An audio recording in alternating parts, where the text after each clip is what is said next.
Lesson 15, Equivalent Expressions.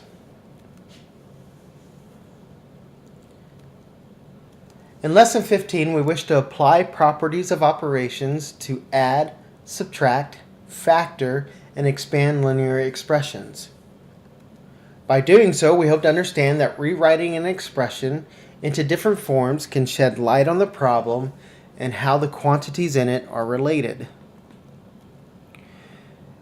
We wish you to do this so that we can solve multi-step, real-life mathematical problems.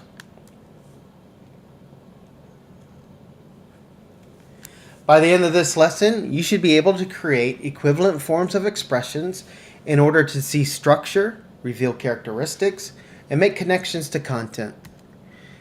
You should understand that there are multiple ways to represent the context of a word problem, and write and evaluate expressions to represent real-world scenarios.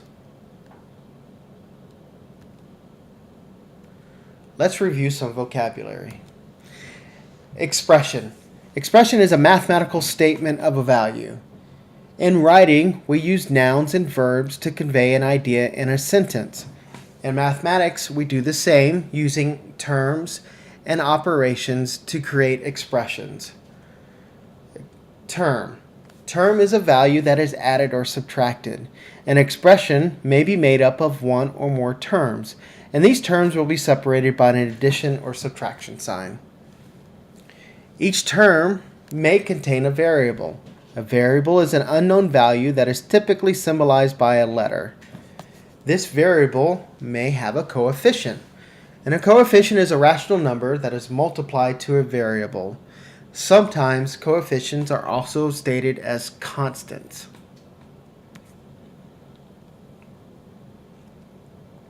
Why? What is the purpose of expressions?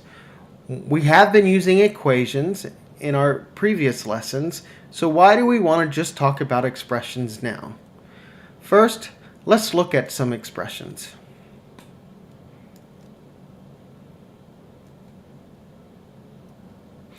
On the screen, various expressions are appearing. Each one of these expressions is exactly equal to the other. All we have done is taken an expression and used various operations to change its appearance. Depending on the problem we are working on, one or more of these expressions may be more useful to us to see the solution.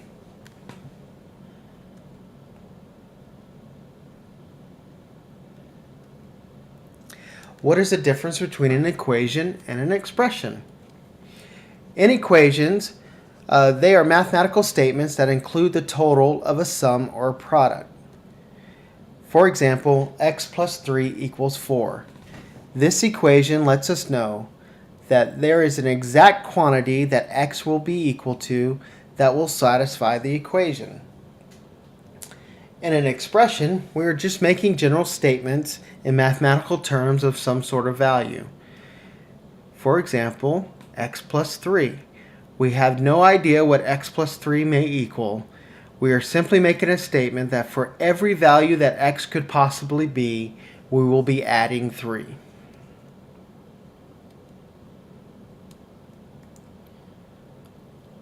Let's look at our warm-up activity. Our warm-up states that each student in Mrs. Smith's classroom is given an envelope containing some triangles and some squares. Joe opens up his envelope and finds 4 triangles and 3 squares.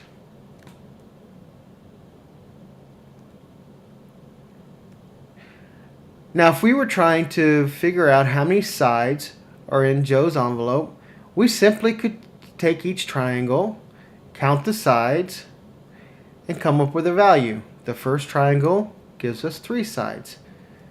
Then we count the sides on the second triangle, we come up with 6 sides.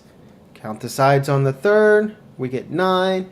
And finally, we'll count the sides on the fourth one, and we get 12. This is a good exercise if the number is very small. What if Joe had opened up his envelope and he had thousands of triangles? That would be a little bit more difficult.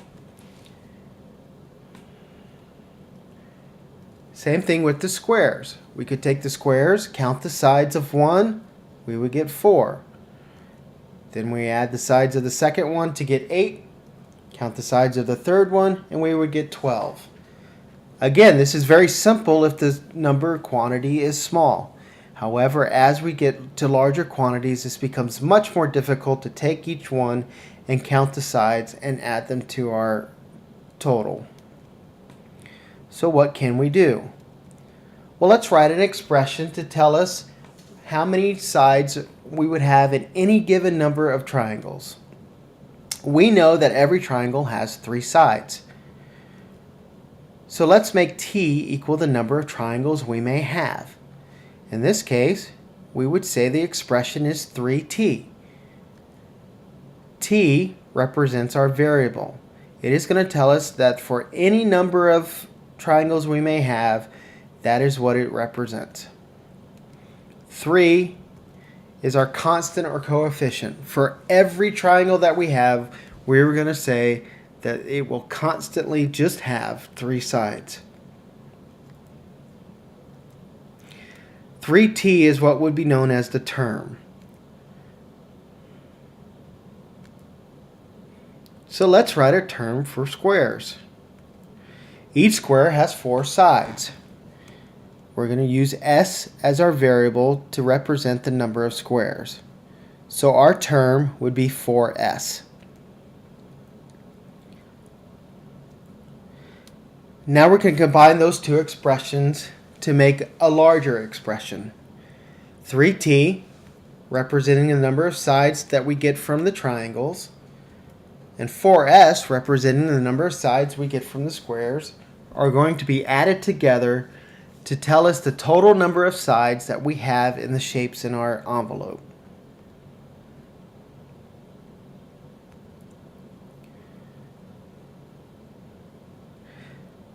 So again, we're looking at Joe's envelope. He opens up his envelope, finds 4 triangles and 3 squares. So let's use this information to figure out how many sides are in his envelope. 3t plus 4s was the expression that we created to tell us how many sides are in his envelope. We're going to take the values that we were given, 4 triangles and 3 squares, and plug them into our variables. 4 for t, which represents triangles, 3 for s, which represented squares. And we get 3 times 4 plus 4 times 3. Now this expression can be simplified. 3 times 4 is 12, and we can add that to 4 times 3, which is also 12. And we get 12 plus 12. This expression can further be simplified into 24. So we know that Joe's envelope, using the values that we were given for triangles and squares, has 24 sides total in it. Each one of the 3 expressions that we wrote down were exactly equal. We simply simplified it.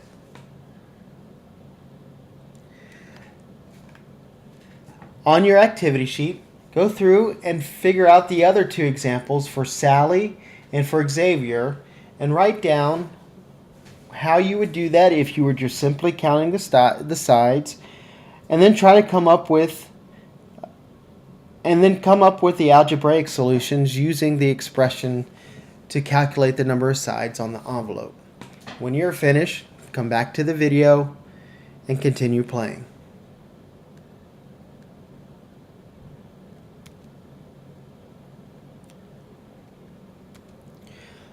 Our next example on the worksheet talks about family phone plans. John's father asked him to compare several different cell phone plans and identify which plan would be the least expensive for the family.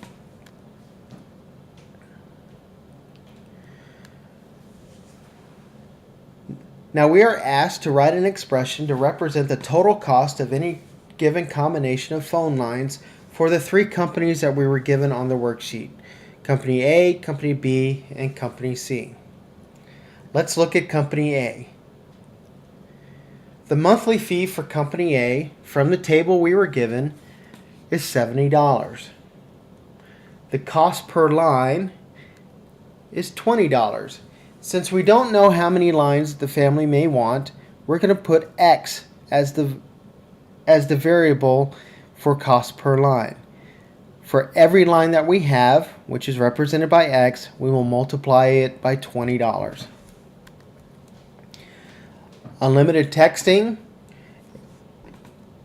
we will represent by 15Y. Again, we do not know how many lines they would want to have unlimited texting for, and so we're going to keep the variable Y in case there are more than one line that we would need to multiply. And finally, internet access. We don't know how many phone lines would want internet access, so again we will use a variable. $15 times however many lines of Z that we will be given. If we would add each one of these terms together, we now have an expression that tells us for company A how we would find the value for the family's options. So let's go back to our problem. In scenario 1, 4 people want a phone line, 4 people want unlimited texting, and the family also needs 2 internet lines. So again, 4 people for phone line, 4 people unlimited texting, 2 people internet lines. If we go back to our expression that we created, 70 plus 20x plus 15y plus 15z, we will use the information given to us in scenario 1 to evaluate that expression. So again, the family wanted 4 phone lines, so that's going to be 20 times 4. They wanted 4 lines of unlimited texting, that would be 15 times 4.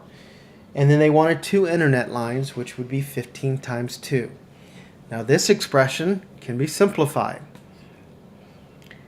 We would go through it, and using multiplication, we would simplify some of the terms. 70 plus 20 times 4 is equal to 140. 15 times 4 is equal to 60. 15 times 2 is equal to 30. So now we have 70 plus 140 plus 60 plus 30. This expression could then be simplified further. 70 plus 140 would be 210. 60 plus 30 would be 90. So now our new expression is 210 plus 90. This expression could further be simplified. 210 plus 90 is 300. And again, if we look at all 4 of these expressions, we would see that they are exactly equal in value. All we did was use operations to simplify the expressions. Now for scenario 1, scenario 2, and scenario 3. Fill in the remaining boxes on the table and circle the plan from scenario 1 that would be the least expensive. Do the same for scenario 2 and the same for scenario 3. When you are finished, come back to the video.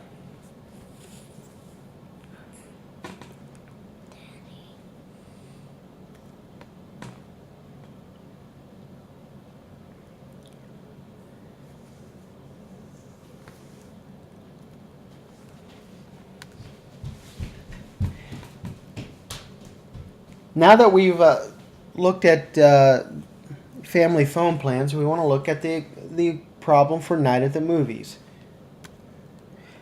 3 friends went to the movies. Each purchased a medium-sized popcorn, represented by P, and a small soft drink, represented by S. And we want to write the expression that represents the total amount of money in dollars that the 3 friends spent at the concession stand. So first, the popcorn cost is represented by P. The soft drink cost, represented by S. If we would add those 2 together, we would get the total cost of popcorn and soft drink. Because those are one term or one expression, we're going to put that in parentheses. We know that the number of friends is 3, so that becomes what we will multiply P plus S by to get the total cost for all that the friends spent together. Now in part B, take the information given to get the exact amount of money that this friend spent on all refreshments together. When you have finished, come back to the video.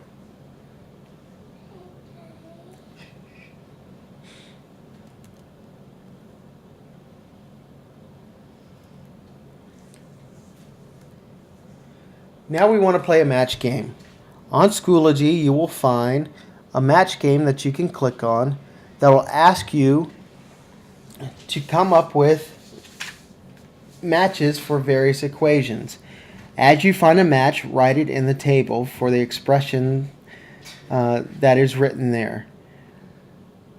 So on the first column, you will have the expression that you would need to find a match for. For example, the first one is 6x plus 6y. When you find a match for 6x plus 6y from the Schoology link, place that on in the second column.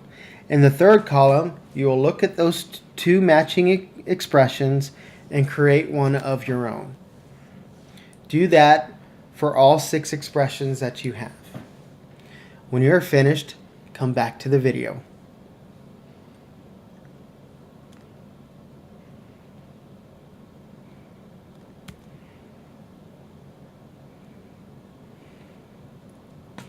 The last example on the worksheet is roommates in college. Bradley and Louie are roommates at college. At the beginning of the semester, they each paid a security deposit of $A. When they move out, the landlord will deduct from the total deposit any expenses B for excessive wear and tear and refund the remaining amount. Bradley and Louie will share the expenses equally.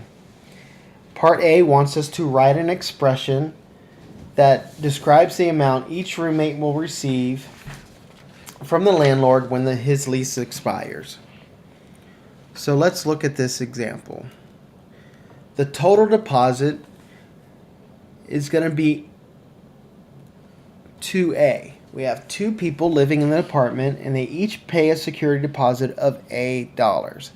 So we want to multiply A twice. The total damages will be determined by the landlord, and we'll represent that by B. Because the landlord's going to take the total damages away from the total deposit, we're going to subtract these two terms. So 2A minus B.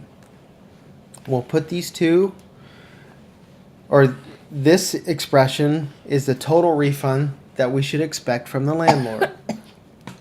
We're going to put this in parentheses because we also know that Bradley and Louie will divide this amount equally amongst themselves. So because they're going to evenly split the amount of 2A minus B, we will multiply that by 1/2. Using this expression, in part B, use the values that you're given for the deposit and the value that you are given for the damages, and determine how much money Bradley and Louie will both receive once the lease expires.